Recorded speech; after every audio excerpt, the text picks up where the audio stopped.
Hello student, digestive system of human के अंदर हम पढ़ रहे थे मानव पाचन तंत्र की क्रिया विधि के बारे में, जिसमें हमने मुख गुहिका में पाचन को पढ़ लिया था।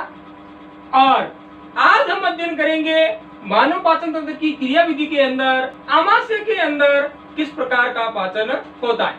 मुख गुहिका में कार्बोहाइड्रेट का जो पाचन होता है उसमें भोजन जो होता है वो बोलस के रूप में परिवर्तित हो जाता है, और इस बोलस को जब निगला जाता है तो ये बोलस ग्रसनी से ग्रसिका में डाला जाता है।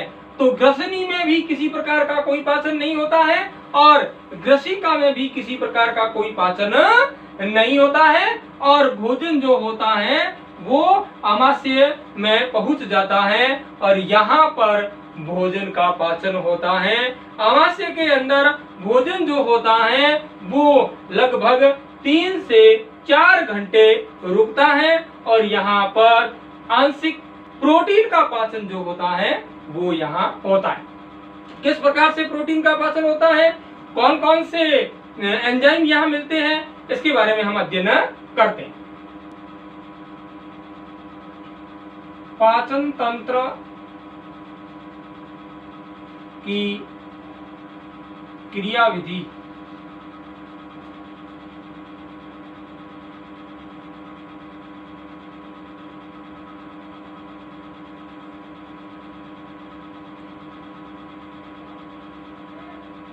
मैकेनिज्म ऑफ डाइजेशन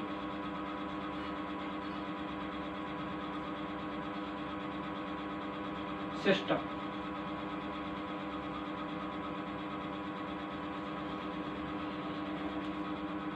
पाचन तंत्र की क्रिया विधि के अंदर आज हम पढ़ेंगे 2 नंबर जो पाचन के अंदर उसमें पढ़ेंगे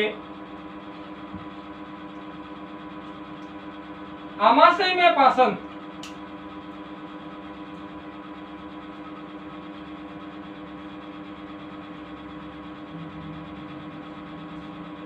डाइजेशन इन स्टोमक।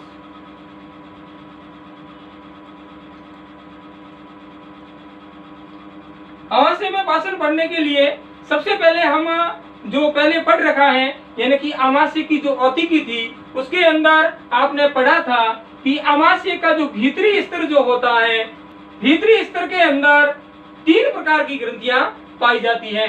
यानी कि सबसे ऊपर की ओर जो होता है वो कार्डियक भाग कहलाता है, जठरागम भाग कहलाता है। तो यहाँ पर जो ग्रंथियां होती हैं वो जठराग्रमी ग्रंथियां कहलाती है, यानी कि कार्डियक ग्लैंड कहलाती है। और इसका मध्य भाग जो होता है वो फंडस कहलाता है। और यह फंडस भाग की उपकला के अंदर, फंडस भाग की श्लेष्मिका उपकला के अंदर जो विशेष प्रकार की ग्रंथियां पाई जाती हैं जिन्हें जठर ग्रंथियां कहते हैं, और जो जठर रस का स्त्रावण करती हैं। और तीसरे अंतिम भाग जो आमाशय का होता है वो पाइलोरिक भाग होता है, और उनके अंदर पाई जाने वाली ग्रंथियां जो होती हैं वो पाइलोरिक ग्लैंड या जठर निर्गमी ग्रंथियां कहलाती हैं, और इनके द्वारा विशेष प्रकार के एंजाइमों का स्त्रावण होता है।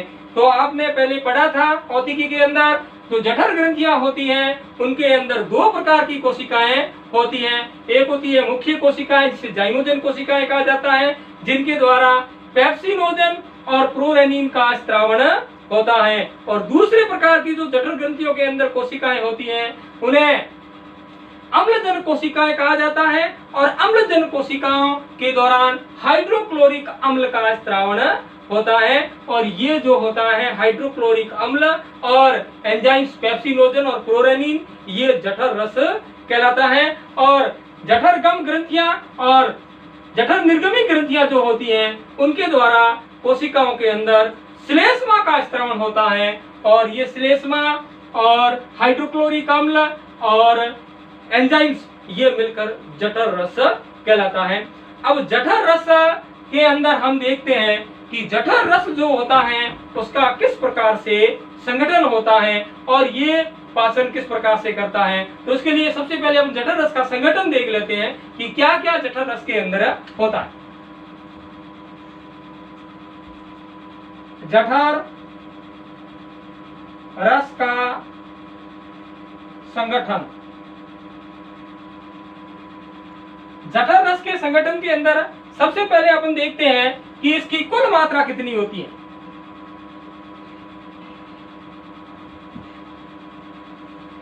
कुल मात्रा का मतलब यह होता है कि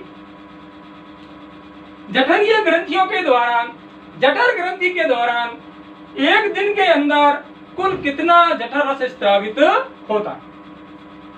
जठर रस जो होता है वो 1 से 3 लीटर प्रतिदिन, एक दिन के अंदर 1 से 3 लीटर जठर रस जो होता है वो इनके द्वारा स्रावित हो जाता है। अब दूसरी बात आती है, इस जठर रस की पीएच क्या होती है। पीएच जो होती है वो होती है 1.5, यानी कि कैसी हो गई, अम्लीय हो गई। ये जठर रस जो होता है वो अम्लीय होता है। दूसरी बात आती है कि इसके अंदर जल की कितनी मात्रा होती है।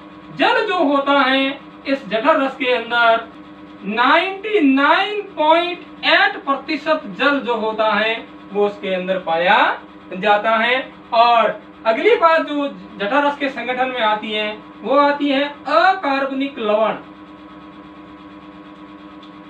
अकार्बनिक लवण के रूप में इसके अंदर क्या पाए जाते हैं, तो अकार्बनिक लवण के रूप में अपन आयन कह सकते हैं, यानी कि इसके अंदर सोडियम होता है, पोटेशियम होता है, कैल्शियम होता है, मैग्नीशियम होता है,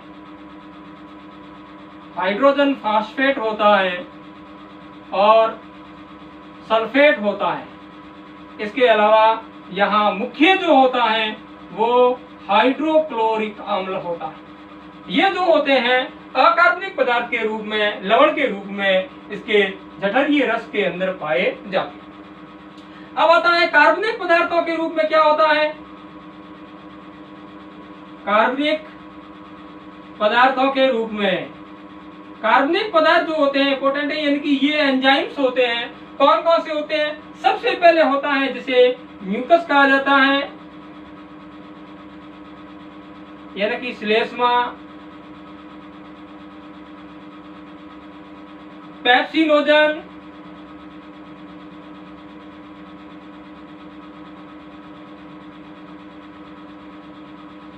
ये एंजाइम है, पेप्सिनोजन, प्रोरेनिन,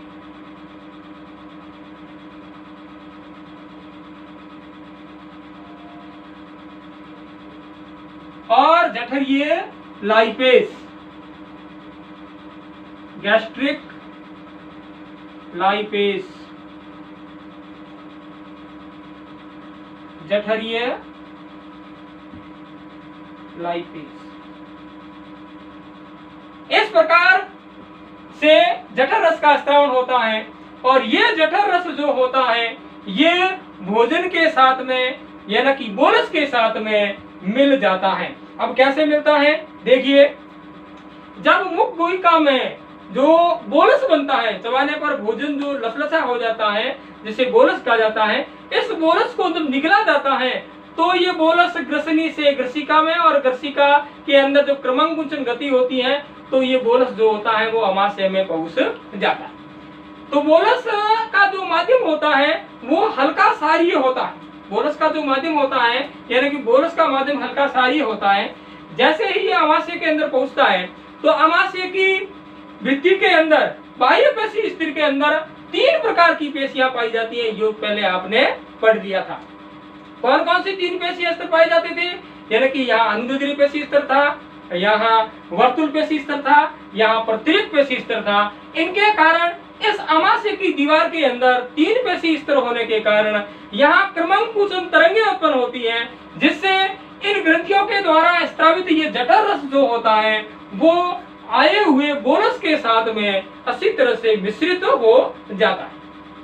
और मिश्रण होने के कारण फिर इसके अंदर उपस्थित ये एंजाइम्स और कुछ अकार्बनिक जो लवण होते हैं वो इनके साथ में क्रिया करते हैं और इसमें भोजन का पाचन करते हैं। ठीक है, तो किस प्रकार से ये मिलते हैं, तो इनके अंदर सबसे पहले हम देखेंगे कि हाइड्रोक्लोरिक अम्ल जो होता है, ये जो उसमें क्या उपयोगी होता है, इसका कार्य क्या होता है। HCl का कार्य, हाइड्रोक्लोरिक अम्ल का क्या कार्य होता है। तो इसका हाइड्रोक्लोरिक अम्ल जो जठर रस के अंदर पाया जाता है, इसका पहला कार्य ये होता है, जब बोलस जो होता है जो अमाशय के अंदर पहुंचता है, तो बोलस पर लारीय एमाइलेज और टाइलिन क्रिया करता है, यानी कि आंशिक पाचन कार्बोहाइड्रेट का करता है। यहाँ जो भोजन का माध्यम होता है वो क्षारीय होता है। जैसे ही बोलस जो होता है वो अमाशय के अंदर पहुंचता है, तो जब बोलस के साथ में हाइड्रोक्लोरिक अम्ल मिल जाता है, तो बोलस जो होता है उनको माध्यम जो होता है वो अम्लीय हो जाता है, यानी कि बोलस का माध्यम जो होता है वो हल्के क्षारीय से अम्लीय कर देता है, जिससे लारीय एमाइलेज और इसके साथ में कुछ लारीय लाइपेज भी पाया जाता है। लारीय लाइपेज की क्रिया जो होती है वो बंद हो जाती है, यानी कि ये क्या करता है, भोजन को अम्लीय माध्यम प्रदान करता है। तो पहला कार्य इसका ये होता है, हाइड्रोक्लोरिक अम्ल भोजन को अम्लीय माध्यम प्रदान करता है। अम्लीय माध्यम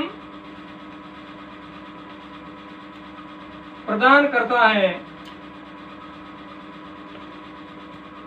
जिससे लारीय एमाइलेज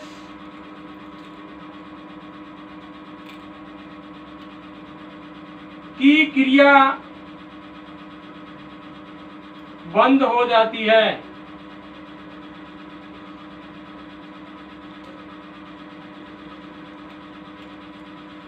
देखो, ऐसा माना जाता है अमाशय के अंदर जो भोजन जो होता है वो 3 से 4 घंटे रुकता है। जैसे ही भोजन यानी बोलस जो होता है, बोलस अमाशय के अंदर पहुंचता है, तो 1 घंटे तक यहाँ लारीय एमाइलेज और यहाँ लारीय लाइपेज जो होता है वो 1 घंटा तक उनकी क्रिया रहती है, और 1 घंटे के बाद में यहाँ हाइड्रोक्लोरिक अम्ल जो होता है वो बोलस के साथ में अच्छी तरह से मिल जाता है, जिससे उनका माध्यम जो होता है भोजन का या बोलस का वो अम्लीय हो जाता है, जिससे लारीय लाइपेज और लारीय एमाइलेज की क्रिया बंद हो जाती है। हाइड्रोक्लोरिक अम्ल का दूसरा कार्य ये होता है, भोजन के अंदर अगर हानिकारक कोई जीवाणु आते हैं तो उन हानिकारक जीवाणुओं को हाइड्रोक्लोरिक अम्ल जो होता है वो नष्ट कर देता है। दूसरा कार्य इसका ये होता है, तो दूसरा कार्य भोजन में उपस्थित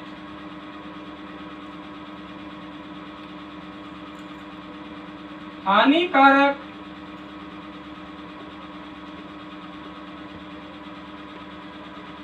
जीवाणुओं को नष्ट करना।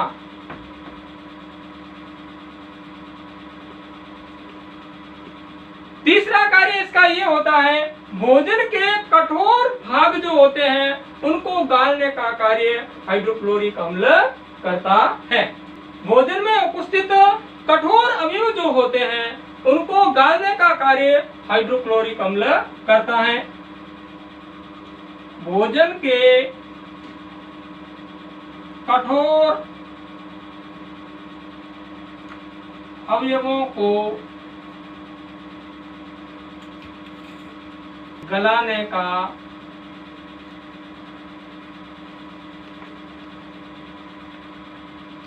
काम करता है।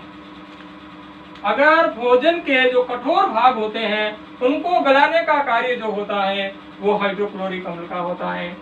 4 नंबर हाइड्रोक्लोरिक अम्ल का कार्य होता है कि हाइड्रोक्लोरिक अम्ल जो होता है वो जठरीय ग्रंथियों से स्रावित जो एंजाइम्स होते हैं वो निष्क्रिय अवस्था के अंदर होते हैं, तो हाइड्रोक्लोरिक अम्ल जो होता है वो उन्हें सक्रिय एंजाइमों में परिवर्तित करता है। यानी कि आपने पढ़ा था कि यहाँ पर जो शीत कोशिकाएं होती हैं, जो जाइमोजन कोशिकाएं होती हैं, वो पेप्सिन और प्रोरेनिन का स्त्रावन करती हैं। पेप्सिन और प्रोरेनिन जो होते हैं वो निष्क्रिय अवस्था के अंदर होते हैं और हाइड्रोक्लोरिक अम्ल जो होता है उन्हें सक्रिय अवस्था में बदलता है। यानी कि हम कह सकते हैं कि हाइड्रोक्लोरिक अम्ल निष्क्रिय एंजाइमों को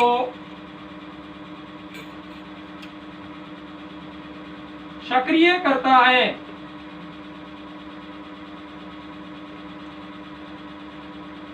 कौन कौन से एंजाइमों को? Number 1 pepsinogen. ये पेप्सिनोजन जो होता है ये निष्क्रिय अवस्था के अंदर होता है। इस पर जब हाइड्रोक्लोरिक अम्ल क्रिया करता है और इसे पेप्सिन में बदल देता है, पेप्सिन में बदल देता है। पेप्सिनोजन पर हाइड्रोक्लोरिक अम्ल क्रिया की और किसमें बदल गया? पेप्सिन में। ये जो होता है ये निष्क्रिय है और ये जो होता है ये सक्रिय है। दूसरा जो उसमें होता है वो प्रोरेनिन जो होता है। प्रोरेनिन जो होता है ये भी जाइमोजन सेल्स के द्वारा स्रावित होता है और ये भी निष्क्रिय अवस्था के अंदर होता है। इस पर भी ये हाइड्रोक्लोरिक अम्ल जो होता है क्रिया करता है और उसे रेनिन में बदल देता है। रेनिन जो होता है ये सक्रिय होता है। ये होता है प्रोरेनिन। प्रोरेनिन जो होता है ये निष्क्रिय है और ये बदल जाता है रेनिन के अंदर। रेनिन जो होता है ये सक्रिय है। तो ये कार्य जो होता है वो हाइड्रोक्लोरिक अम्ल का होता है। दूसरी बात इसमें ये रहती है कि जठर रस के अंदर श्लेष्मा पाई जाती है। यानी कि कुछ ग्रंथियां जैसे जठरीय ग्रंथियों के द्वारा भी श्लेष्मा का स्त्रावन होता है और पाइलोरिक ग्लैंड्स के द्वारा भी श्लेष्मा का स्त्रावन होता है और कार्डियक ग्लैंड के द्वारा भी श्लेष्मा का स्त्रावन होता है। तो श्लेष्मा का भीतर की ओर एक मोटा आवरण पाया जाता है। क्यों? क्योंकि ये मोटा आवरण जो श्लेष्मा का होता है इसके अंदर पाया जाने वाला ये हाइड्रोक्लोरिक अम्ल जो होता है ये एक तीव्र अम्ल है। अगर ये श्लेष्मा का मोटा आवरण नहीं हो तो ये हाइड्रोक्लोरिक अम्ल इसकी आंतरिक जो उपकला होती है या आंतरिक जो परत होती है उसको हानि पहुंचा देता है, उनको नष्ट कर देता है। और इनको नष्ट करने से कौन बचाता है? ये श्लेष्मा का मोटा आवरण। श्लेष्मा का मोटा आवरण जो हाइड्रोक्लोरिक अम्ल की क्षति से बचाता है अमाशय को, दीवारों को। इसलिए यानी कि ये श्लेष्मा जो होती है वो अमाशय के स्वपाचन को रोकती है। स्वपाचन का मतलब ये होता है कि अमाशय के अंदर तीव्र हाइड्रोक्लोरिक अम्ल के होते हुए भी अमाशय की दीवारों को किसी प्रकार की कोई क्षति नहीं पहुंचती है। किसके कारण? इसके अंदर पाए जाने वाली मोटी श्लेष्मा के आवरण के कारण, जो इस हाइड्रोक्लोरिक के हानिकारक प्रभाव को रोकता है। तो इस प्रकार से हाइड्रोक्लोरिक अम्ल का कार्य हो गया और इसमें श्लेष्मा का कार्य हो गया। अब रहता है यहाँ एंजाइमों के दौरान जो बोलस जो होता है उसके अंदर जब जठरीय रस पूर्ण रूप से मिक्स हो जाता है तब ये बोलस जो होता है वो काइम में बदल जाता है। भोजन को क्या कहते हैं? काइम कहा जाता है। अब इस काइम के अंदर इन एंजाइमों के दौरान किस प्रकार से पाचन होता है ये अपन देखते हैं। अमाशय के अंदर प्रोटीन का आंशिक पाचन होता है। प्रोटीन जो होता है, प्रोटीन पर सबसे पहले पेप्सिन क्रिया करता है पेप्सिन जो होता है पहले निष्क्रिय पेप्सिनोजन के रूप में होता है, लेकिन हाइड्रोक्लोरिक अम्ल की क्रिया के द्वारा ये सक्रिय पेप्सिन में बदल जाता है। के अंदर प्रोटीन जो होता है वो प्रोटियोजेज में बदल जाता है, प्रोटियोजेज में बदल जाता है, और प्रोटियोजेज पर फिर पेप्सिन क्रिया करता है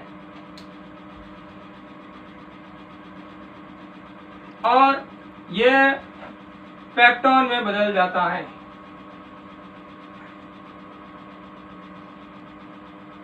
यानी कि प्रोटीन को पेप्सिन जो होता है, सक्रिय पेप्सिन प्रोटीन पर क्रिया करता है और प्रोटीन को प्रोटियोजेज और पेप्टोन में बदल देता है। ये प्रोटीन है, इस पर ये पेप्सिन क्रिया करता है, ये प्रोटियोजेज है।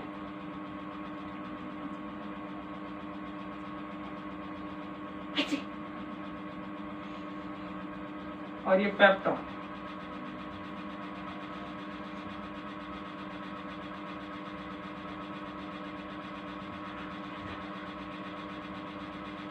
इस प्रकार से पेप्सिन जो होता है वो प्रोटीन का पाचन करता है। यहाँ पर आमाशय के अंदर प्रोटीन का पाचन जो होता है वो 30% पाचन जो है वो आमाशय के अंदर होता है।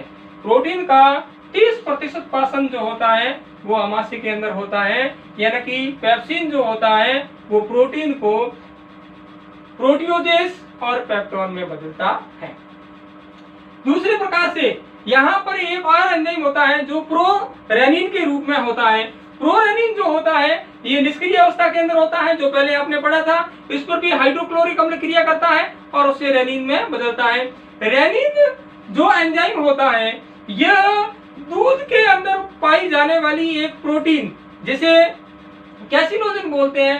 कैसिनोजन जो होती है वो घुलनशील होती है, इस पर रेनिन क्रिया करती है और उसे अघुलनशील कैल्शियम पैराकैसिनेट में बदल देती है। यानी कि दूध की प्रोटीन जो होती है उनका पाचन जो होता है वो रेनिन करती है। कि रेनिन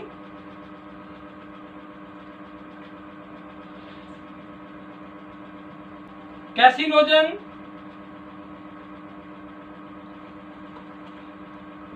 क्रिया करती है और यह क्रिया जो होती है वो कैल्शियम आयनों की उपस्थिति के अंदर होती है। और यहाँ कैसिनोजन जो होती है वो कैल्शियम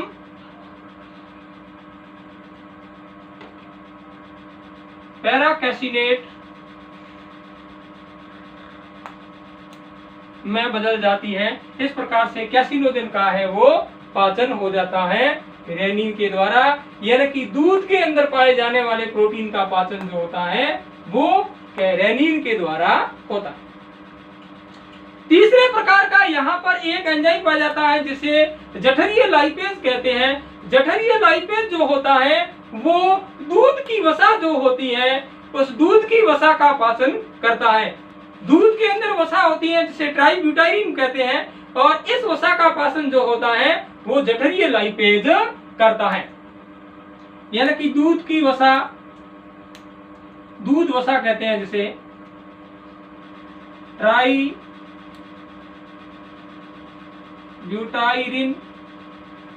ये दूध की वसा होती है।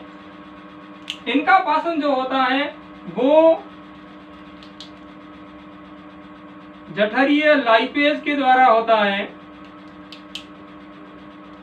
और यह वसीय अम्ल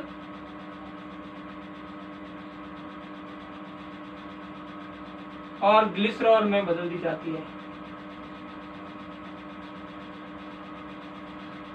इस प्रकार आमाशय के अंदर पाए जाने वाले एंजाइमों से प्रोटीन और दूध की वसा का पाचन जो होता है और यहाँ आमाशय के अंदर प्रोटीन का पाचन जो होता है वो 30% पाचन होता है। यानी कि यहाँ प्रोटीन का आंशिक पाचन होता है। एक बार दोबारा हम कह सकते हैं कि यहाँ प्रोटीन का पाचन है वो सक्रिय पेप्सिन करता है। पेप्सिन पहले निष्क्रिय अवस्था में पेप्सिनोजन के रूप में होता है जिस पर हाइड्रोक्लोरिक अम्ल क्रिया करता है और उसे सक्रिय पेप्सिन में बदल जाता है। और पेप्सिन जो होता है वो प्रोटीन का पाचन करता है और प्रोटीन को प्रोटियोजेज और पेप्टोन में बदलता है। और दूध के अंदर एक घुलनशील प्रोटीन पाई जाती है कैसिनोजन। कैसिनोजन पर रेनिन क्रिया करता है। रेनिन पहले प्रोरेनिन के रूप में होता है जो निष्क्रिय अवस्था के अंदर होता है। प्रोरेनिन पर हाइड्रोक्लोरिक अम्ल क्रिया करके इसे रेनिन सक्रिय में बदल देता है। और रेनिन जो होती है वो दूध की प्रोटीन जो होती है कैसिनोजन के साथ में क्रिया करता है और ये क्रिया कैल्शियम आयन की उपस्थिति में होती है, जिससे कैसिनोजन जो होती है वो कैल्शियम पैराकैसिनेट में बदल जाती है और पाचन हो जाता है। जठरीय लाइपेज जो होता है वो दूध की वसा ट्राइब्यूटाइलिन जो होता है उसका पाचन कर देता है और जिसे वसी अम्ल और ग्लिसरॉल में बदल देता है। इस प्रकार से अमाशय के अंदर पाचन क्रिया होती है।